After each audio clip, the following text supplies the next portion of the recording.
They probably heard everything we said. This is Mary property right here as far as this sidewalk and everything to the road. What we're going to do is push you back. You still can protest, whatever. I do not want anyone getting hit here. It's blocking the vision. It is an issue, a traffic issue and a pedestrian issue. I'm just going to push you back to where it's safe. Simple. Well, where it's not about it. It's my decision. It's a safety decision. It's on me. Okay? It's for your safety. No, it's not. You can protest and you'll go further with it, and you go further with it. I'm giving you the right to protest, but it's going to be done safely. Well, you're not giving me the right. Yeah. You're upholding my right. Okay, I'm upholding your right. By the way, I get my rights from you? No, I'm upholding I thought I get it from God. Okay. Let's just be clear. You're not granting me. Let's move back.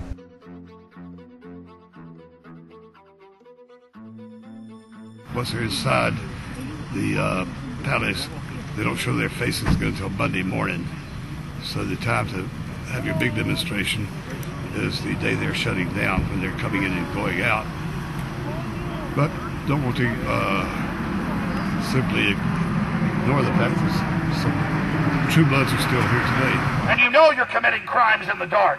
That's why you cover your faces when you drive inside your tinted sedans. That's why you cover your faces with your coats when you walk in, or your faces with newspapers. Because you know you're committing crimes. You know you're organizing evil. You know you're carrying out war against humanity. There was a Trilateral Commission meeting in Washington just 2 or 3 weeks ago, where much concern over the Ron Paul revolution because it's permanent. It does not end with the campaign. And they were grieving over such facts that a new generation of future leaders are becoming nationalists and nativists. That's an obscenity in the view of advocates of world government. And they're understanding the Constitution. And we have lawyers from Harvard who do not want to understand the Constitution.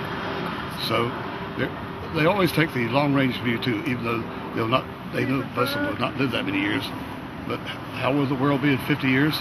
Well, they're afraid the world in 50 years, the United States will be filled with patriots who read newspapers and are knowledgeable. And some of the illiterate generations we've had for the last 40 years who grew up on the idiot box. As I've said so many times, I've met lawyers and physicians who never in their life read a book for fun. Fewer than half of adults in America today read even one newspaper, not several. If you read a newspaper a day, you're a minority in America. It is close, it's 49 to 51%, but that's virtually tied. But it's still disturbing that half the adults do not read a newspaper.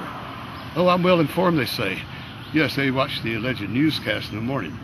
Half of it's advertising. When you read a newspaper, you can skip the classified ads and go to the news page if you're not buying a used car. But when you're watching the idiot box, you have to go for a walk, smoke another cigarette or whatever until the ad is through, then they continue. So when they continue with the news, what is it? Giggling on the sidewalk. This guy's going to sing for us. This group is going to dance for us.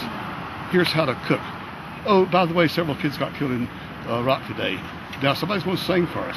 I mean, it's just the silliest nonsense you could imagine. And to say, I stay well informed because I watch NBC News or any of that, ABC, CBS, whatever, in the morning. Oh, Paul, taking a shower. Here you are having your dollar, your country's name, everything destroyed. We have their minutes, we have their documents. They designed it. Here you are out here, while they're giving you a check with one hand, and they're taking it all away with the other, as they turn this country into a third world cesspit. That is what we become. That is who we are, ruled by mafias that are completely looting this nation. I've supposedly decided to release the list of who's at the meeting. Do you see this as kind of a victory? Yes, I think it's because of protesters. Now, they've not kept that promise yet, and I hope they do. But their group called Friends of Bilderberg said that a list will be made available to those who require. Call this number. So we had several people call this morning. Anytime between 9 and 5 days. We called shortly before 9. Promised it in 5 minutes. Promised it in 10 minutes. Now it's promised in several hours. Now that could be one of several things. It could be some of the Bilderberg insiders said, I don't want anybody to know I'm here. Don't put my name on it. So they have to redo the list. Then they may have to check with us to make sure. about 8:15 last night they decided to do this. It was quite Decided some to do what? to make the list available. Or at least they said they decided.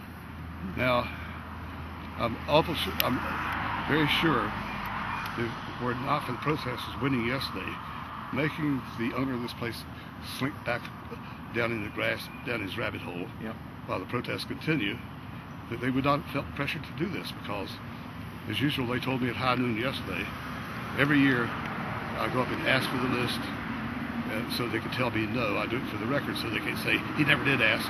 I ask every year. I was told affirmative, no agenda, no press release, no list of participants. It was high noon yesterday. 8 hours later, they said they're going to allow the list.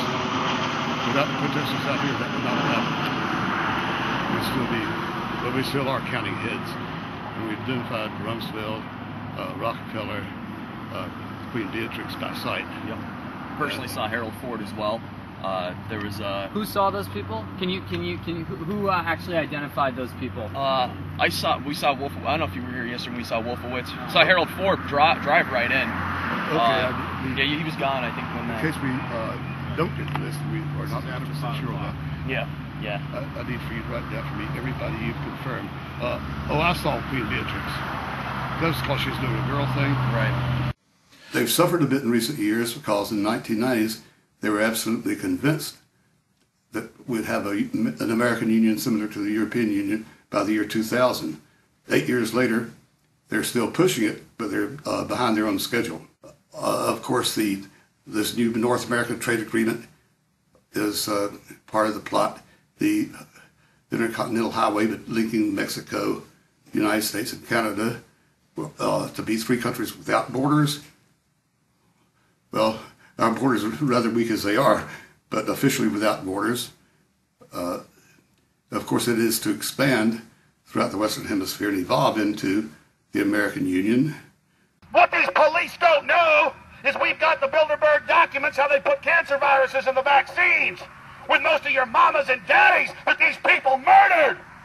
What you don't know is they did engineer AIDS.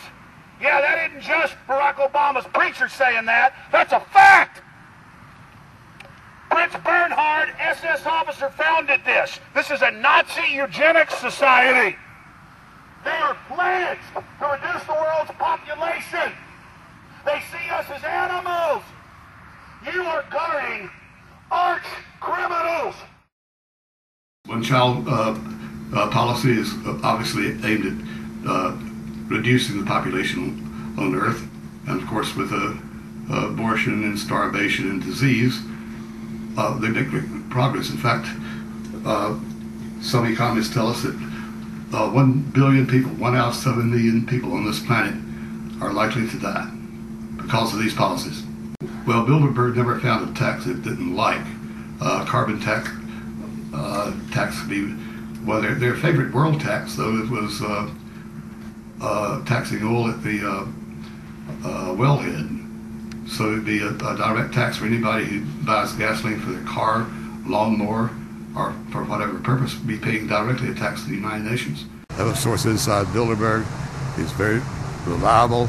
I cannot identify him any further because he's sticking his neck out, putting his own life on the line to help us get the truth to you. Tell us what they told you, if anything, about Iran. Is the attack on Iran on? It's still pending. They had a very brisk discussion. It's interesting that Bilderberg's own list of participants left out the name of Defense Secretary Robert Gates, but he's positively identified entering here yesterday. The source inside Bilderberg reports that he made the case for war in the same propaganda style that's been conducted over the last several months. He talked about how Iran is a nuclear threat to the whole world, to all of mankind, and we must do something. He cited the name escapes me at the moment. I've got it. I'll have it in the newspaper because I've some of the notes upstairs. But a former defense minister of Israel, who is a candidate for prime minister, said bluntly that Israel will attack Iran if Iran does not dispense with its nuclear weapons program, which Iran already has, but they refuse to recognize the fact that Iran has. Condoleezza Rice, Secretary of State, followed with her usual talk about how nothing, which means war,